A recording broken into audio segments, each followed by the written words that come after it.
They say history is written by the victors, but what happens when the victor dies and his body explodes? You know him as the king with 6 wives, the founder of the Church of England, but the real Henry VIII.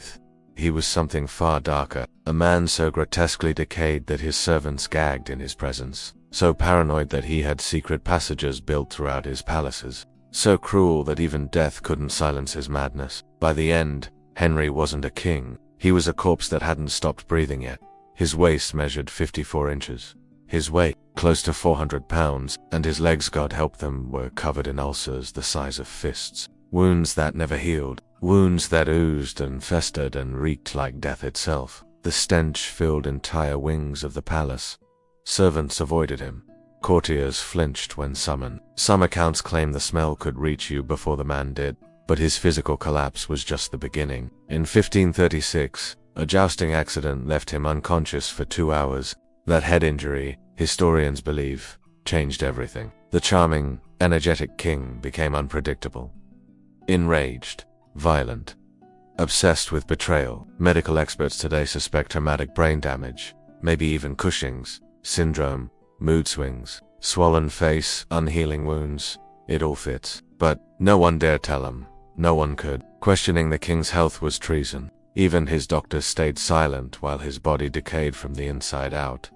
And while his flesh rotted, his mind unraveled. He spied on his own children, had nightmares of assassination, slept with crossbows beside his bed and daggers under his pillow. His kitchens were locked like prisons. Every spice, every drop of water, every grain of salt tested, guarded, sealed. Henry lived in fear, but he ruled through terror. Anne Boleyn wasn't just executed. She was forced to watch 5 innocent men, including her own brother, die before her. Catherine Howard was a teenager when he married her. When her past lovers were revealed, he changed the law made it treason to marry the king without confessing your sexual history. He didn't just destroy his wives, he erased them, made them sign their own annulments, called them mad, imprisoned them, ignored their dying letters. Jane Seymour died, giving him the son he wanted. 9 days later, he was already preparing his next wedding.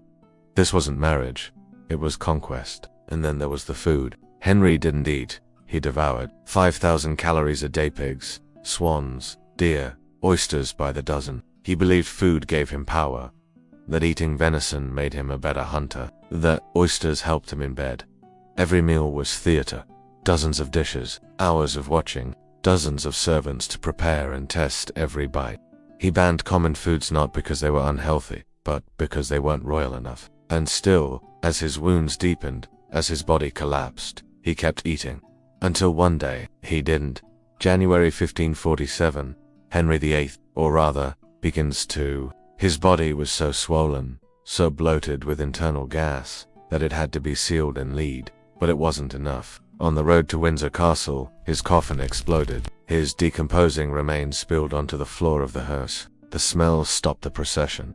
Servants cleaned it up with rags. Some claimed dogs licked the trail he left behind. Even in death, he defiled the land he ruled. They buried him in a widened grave, but the earth rejected him.